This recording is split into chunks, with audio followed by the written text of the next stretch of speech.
嗱，譬如話舉個例，香港嘅人口700幾萬，但係嗰個公務員係達到19萬幾，咁而家實際上咧就17萬幾，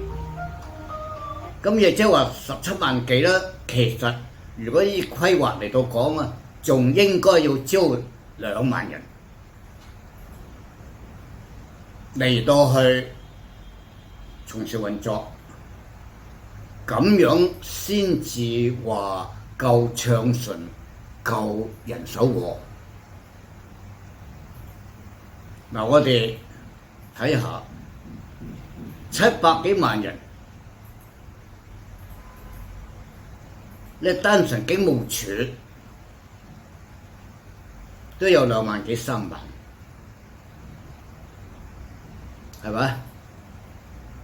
咁如果你同其他嘅國家，無論係比較自由開放一啲嘅社會，或者係嗰個公共嘅關注比較多啲嘅社會，都冇咁多。如果要我哋冇講話17萬幾或者19萬幾，以中位數18萬嚟到講，喂，香港嘅公務員個支大隊嘅人馬係佔咗係全部嘅2.3%。喂，未計嗰個嘅都係支公帑，但佢本身唔屬於公務員，不過係做緊呢個社會嘅公共嘅事務嘅嗰啲人員。譬如舉個例，醫療啊、教育啊等等呢啲。先頭都講，公務員嘅支出1500幾億，嗰啲嘅社會嘅做緊公共服務嘅啲機構嘅人手，亦都1500幾億，加埋3000億，佔咗整個預算嘅一半。嗱，我哋睇返國內經濟改革開放之初，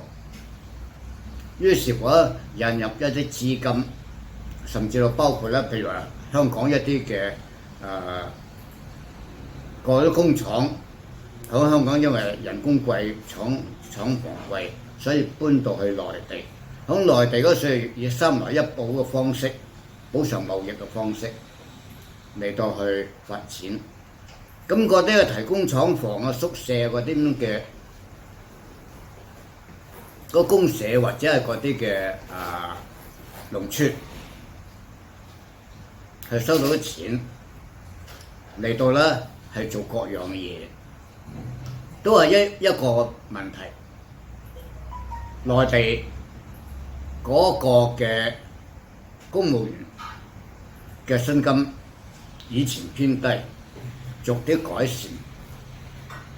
但係話咧都係按步驟，所以咧最初政府所得到嘅稅收咧，都係用響再投資、再發展，就唔會話係響嗰個嘅人工嘅支出嗰時嘅大量咧係膨脹。所以佢能夠有資源一路咧係累積發展，但香港咧從來都係，而且越嚟越嚴重，嗰個嘅政府嘅體制越嚟越咧係膨脹，部門越嚟越增加，人職位越嚟越增加，喐下又開新嘅部門，喐下又開新嘅職位。而且咧嗰職位咧往往咧都係咧呢個係驚人嘅。咁開口就話要得到真正嘅人才。另外嘅話咧就話，因為人才寶貴係要咁樣嘅薪金先能夠係呢個支出。結果嘅話就搞到啦一個700萬700幾萬人口嘅一個都市，竟然間咧去到成18、9萬嘅公務員嘅體制，而且嗰啲咁嘅首長級嗰啲嘅話咧係比較全世界都高。喂，呢一樣嘅話咧唔係一日，而係一路從來都係，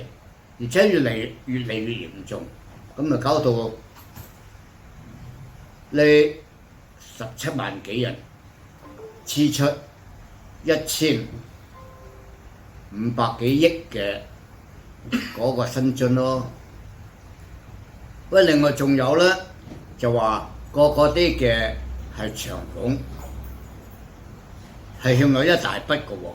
所以其實嚟到嗰香港嘅嗰個公共財政嘅危機咧，係非常之大，非常之大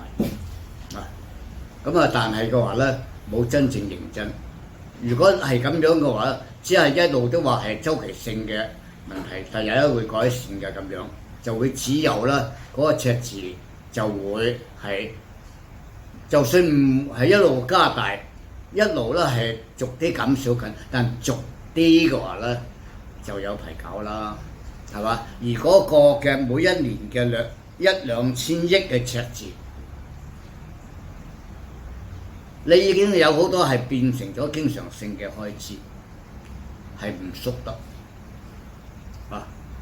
但係嘅話咧，你亦都好難期望咧，你繼續咧係希望個地產市道好砰聲好，大家呢個爭相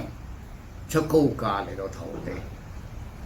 係嘛？咁事實上嚟到講嘅話咧，過去只係靠賣地、靠印花稅、靠地產發展公司嘅嗰個嘅盈利稅嚟到作為你嘅龐大嘅經常性開支，特別係一個嘅龐大嘅政府體制嘅嗰個薪金嘅開支。你唔認真對付，我用2個字，死火啦！喂，呢個情況咧唔係一日造成，係一路好多人認為已經係咁樣，即係話大家都唔理，係冇咁嘅警覺性，抑或係其實有啲都睇到，但係闊佬難離。好啦，咁波叔咧就話處理財政不外乎開源節流公司也好，個人也好，一個龐大體制嘅政府也好，都係咁樣。但問題就話，喂，鬼都知道唔容易搞啦。但問題就係你揸住盤數，你要有警覺，你係有警覺又好，冇警覺又好，你都要去做，都有個決心。做到困難嘅話，你要點樣要達到個目的？只不過係嗰個嘅手段，或者個面容係比較寬容啲，唔好咁多嘅係反抗反對。嗱，喺咁樣情況之下咧，你係真正要做，你動身喎。喂，而家係成1000幾億嘅赤字喎，表面上1000幾億喎，其實唔止喎。喺咁樣情況之下咧，你動身，即係話你只不過係話冇跟隨着社會上面或者通貨膨脹，於是乎加薪1.1幾、2點幾、3點幾或者4點幾，冇話呢個高級嘅又加幾多，低級初級嘅又加幾多，暫時凍住啫。咁但實際上面嚟到講話咧，公務員體制有個年資噶嘛，有個年資噶嘛。就算整體性嘅調整冇調整2%幾或者3點幾，但佢隨着佢嘅年資咧，都會咧係遞增噶嘛。所以根本上，你就算凍薪又好啦，嗰個嘅公務員嘅支出都係增加緊㗎，係咪？咁事實上嚟到講，你睇下特首或者個高級公務員，你嗰個大大地超乎你英美法等等嘅國家，好多佢嘅元首，總統又好，總理又好，都冇你咁多。喂，人哋幾千萬嘅一個國家嘅人口，係咪？咁你有乜理由一個已經係做完咗佢嘅職位嘅特首，你仲要花幾百萬嚟到去裝修，花幾十萬嘅租金嚟到維持住？唔係話冇一個卸職嘅特首嘅辦公或者見人嘅地方嘛，係咪？啲錢啊攞嚟，我唔知點解係可以咁樣做，係嘛？咁你話因為凍薪唔能夠減，喂，你好明顯嘅就話想辦法揾收入，想辦法減少支出。咁你任何一個企業，國際性嘅企業，銀行又好，財務機構又好，或者個科技機構又好，佢遭遇到嗰個收入減少，或者財政有問題，佢都係要將嗰個公司嘅結構咧嚟到稍微改變㗎啦。所以你可以睇到㗎，譬如某一個銀行集團某一個地區，佢要削減3萬個職位。當然佢要為咗個3萬嘅職位削減佢嘅話，可以付出一啲嘅補償，但佢一次性嘅補償嘅話，佢換來未來嘅2-3年嘅減少支出。所以嗰啲嘅佢嘅業績唔好，或者甚至攞係業績倒退，或者甚至攞係蝕本，往往咁樣做之後嘅話咧，佢股價會飆升嘅原因就話大家認同咧個做法，瘦身係有陣時階段性嘅一個不得已嘅方式，係嘛？咁你話要維持住嗰個公共服務，同埋免至到影響嗰個社會上面嘅市場上面嘅嗰啲嘅情況。喂，市場上面嘅嗰啲做生意嘅人嘅話咧，係最精靈嘅，係嘛？如何去做佢，自然咧有佢嘅嗰個嘅一個合乎經濟嘅嗰個思維。呢個本來就係商業上面嘅一個經常性嘅事。咁所以嘅話咧，你仍然係咁龐大支出，而且其實係增加緊。你並冇削減職位，你並冇將嗰個嘅個別嘅人工係減少若干，你仍然係當全香港咁慘情嘅時候，你仍然係呢個以前咧就經常肥上瘦下，而家嘅話咧，其實亦都係一個無形嘅繼續肥上而繼續瘦下。咁所以咧呢個咧係我個人認為，或者我所聽到社會上面嘅好多人都認為係不敢苟同。咁至於話，譬如話如何去節流咧咁樣，竟然間會將過去對嗰啲嘅長者嗰啲車費嘅優惠係削減嚟到開刀，未正式公佈之前嘅話咧，市面上面有關方面已經事先咧一路係咁滲料，打緊開口牌。等到公佈嘅時候咧，大家咧都唔會愕然，因為已經聽到呢個信息。但實際上，各位諗下，以前點解會設置呢啲嘅原因咧？鼓勵過得上一年紀嘅多啲喐動，一方面維持住佢哋社交生活同埋嗰啲嘅親情嘅生活，再另外咧就讓佢有更多嘅嗰個活動空間。咁呢一個嘅話，實際上咧就話你當然係啦，係納稅人嘅錢，係政府庫房嘅錢啊。其實咧，佢20蚊嘅車費就係20蚊，佢自己出2蚊，其實有18蚊咧係由納稅人俾緊。咁呢個唔使講啦，呢個係嘛？但問題就話你睇嗰個公佈嘅時候咧，有一句話。話其中有個原則係用者自負。嗱，呢個嘅概念同講法咧，好似好啱，其實唔係都啱。由中環上半山上寬咸道過啲樓梯啊，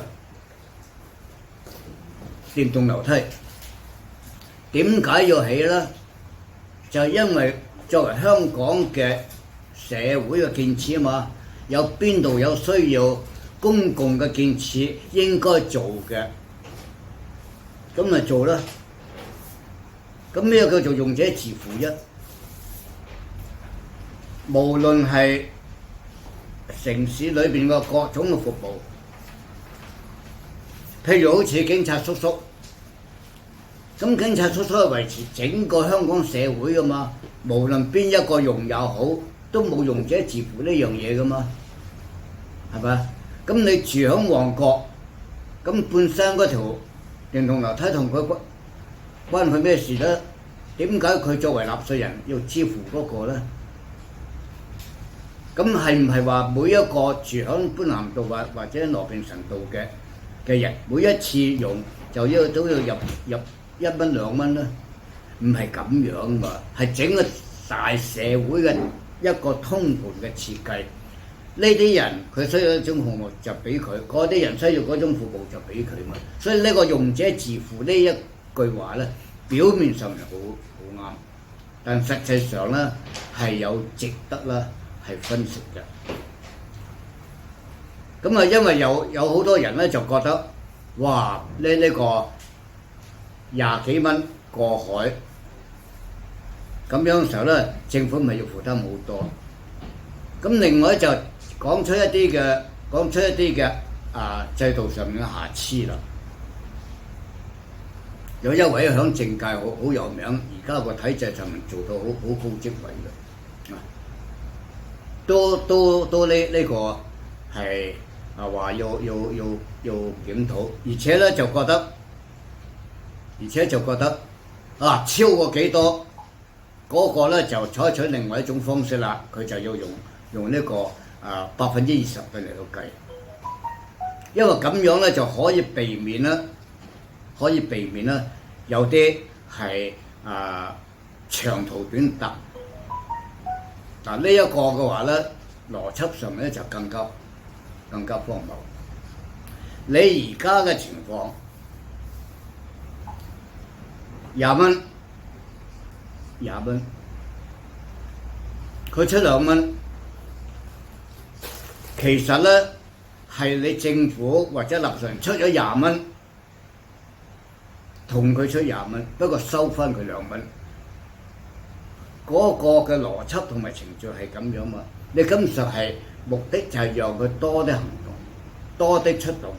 嚟到等嗰個身體狀況好，醫療費用都少啲。咁另外仲有一樣嘢啦，你就話為咗避免有啲人係長途嘅車費而用喺短途上面。咁你即係話為咗一啲部分嘅人，或者在比例上面當然都有若干數量，唔係太多嘅，因為佢哋嚟到你去懲罰咗嗰啲真正需要嘅大多數嘅人。喂，呢個係咩邏輯啫？你某一位嘅議員，佢開嗰啲嘅名牌嘅呢個服裝，你梗係唔知道嗰個嘅社會上面真實嘅情況啦。咁你就覺得你係好有聰明才智啦，你提出一個嘅話好公平啦，可以咧係呢個讓政府唔使支出咁多啦。於是乎提出咧係兩折嘅，呢個嘅話，我就覺得咧係一個真係枉佢係遠，枉佢係一個開名牌嘅系列嘅服裝系列。你咁樣嘅就係話為咗一啲少數嘅嚟到去懲罰大多數嘅，懲罰嗰啲真正需要嘅。係咪？咁仲有一樣嘢咧，就話，喂，你而家稍為搭下車，10蚊以下嘅都唔多啦。你一10蚊就收20%，咁咪即係大多數都要收，係咪？咁有啲佢因為嗰個嘅佢為咗慳需要去比較偏遠一啲嘅地方，咁就因為咁樣，於是乎你就特別針對咧偏遠一啲嘅人嚟到收佢多啲。呢個嘅話係既違反公義，亦都違反你設立呢一個嘅原則。你嗰啲公務員高級嗰啲，喐下就幾多百萬年薪，乜乜局主席、乜乜局主席，嗰啲呢社會上面嘅半獨立嘅機構，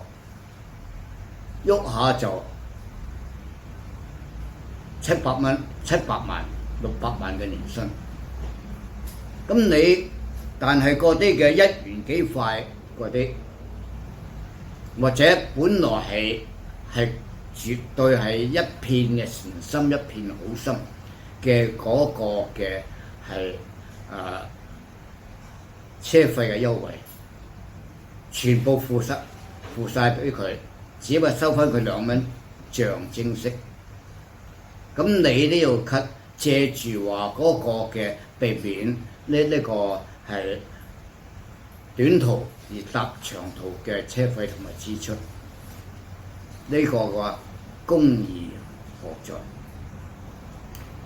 咁其實另外一種嘅辦法，假如你話政府嘅支出過於龐大，咁你可以咁樣啦，你可以政府支出一部分，你巴士公司減收一部分。譬如凡親係有長者卡嘅，佢本身係高齡嘅，或者係呢個高齡而可能係會嗰個有啲或者身體傷殘嘅，或者係經濟比較咩啲，咁你政府支出一部分，咁你巴士公司少收一部分，即係淨係呢啲長者可以咁樣噶。嗱，你唔好講話嗰個內地好多城市，凡係超過幾多歲，全部免費，連到收翻2蚊象徵式嘅都冇。唔好講咁樣啦，但嗰啲唔係政府支出喎，係嗰個巴士公司。因為其實巴士公司嘅話咧係2重身份，一重身份咧就話佢係社會服務，第2重身份咧就話佢都係一啲嘅係盈利嘅企業，2重身份，咁所以咧就響當中要取平衡。你唔能夠將巴士公司咧就變成地產公司，過去嚟到講有某大地產公司或者某一兩間啦，就係購買咗巴士公司，購買咗小輪公司，購買咗嗰啲嘅係嗰啲燃氣嘅公司，購買咗之後咧，咁跟住嘅話就將巴士公司所擁有嘅嗰啲廠房同巴士嘅營運分開。咁於是乎咧，就巴士就話，因為佢嘅營運需要各種嘅支出，所以咧就要經過啲咩公式嚟到計算。另外嘅話就將佢嘅廠房啊嚟到去係發展起樓。嗱，呢啲咁樣嘅話咧，老實講，過去冇人提，其實係不公義，係不合理嘅，係嘛？咁所以咧，喺國內嚟到講，好多咧公共機構嘅話咧，佢係要賺錢，係要盈利，盈一定之利，但係唔能夠係好似其他嘅嗰啲地產公司啊、金融公司啊，或者呢個係金飾公司啊嗰啲唔係，而係你投資或者你買股票，你就要了解呢間公司佢有個公共服務嘅，不過咧有佢一定嘅盈利額嘅，有保障。就咁樣，但係你唔能夠話好似其他公司咁樣，係呢個某一個大 project 係呢個得米嘅話，於是乎嗰年咧就突然之間咧會增加啊個盈利咧係增加40%或者50%，係嘛？咁所以嘅話咧，其實地鐵也好，或者係嗰個嘅巴士公司又好，應該。如果要收一部你可以嗰個票價係去到幾多喎？就應該咧幾多之下嘅嗰部分就由政府出，幾多之上嘅嗰一部分就係巴士或者地鐵出。咁如果巴士同埋地鐵係嗰個因此盈利受到影響，受好少影響啫。老人家出去搭車，佢唔係日日搭翻7程8程噶嘛，係偶然一次，或者如果經常活躍嘅嗰啲就多啲，但經常活躍嗰啲咧，亦都恭喜佢能夠經常活躍啦，係咪？咁所以咧兩樣嘢，一係就將嗰個票價分為兩部分，大部分係由政府付出，因為呢個係政府對嗰啲響社會上面努力貢獻嘅人嘅一個回報。另外嘅話咧，有一部分咧就由巴士公司或者地鐵公司咧嚟到去係補貼。如果佢嘅盈利受到多少影響嘅，就受多少影響。呢個係一樣。第二樣嘅話咧，你巴士公司咧，其實就係可以省一樣避免呢個長途短搭嘅，就係上車多一次，落車多一次。喂，你唔能夠話咁樣嘅會增加車費開支，同埋咁樣嘅話咧，我就會賺少啲，政府補貼就少咗啲，唔能夠咁唔公義嘅。所以咧，巴士公司係需要咧係。如果覺得真係有部分，咁確實有部分啦，但其實應該唔係太多嘅。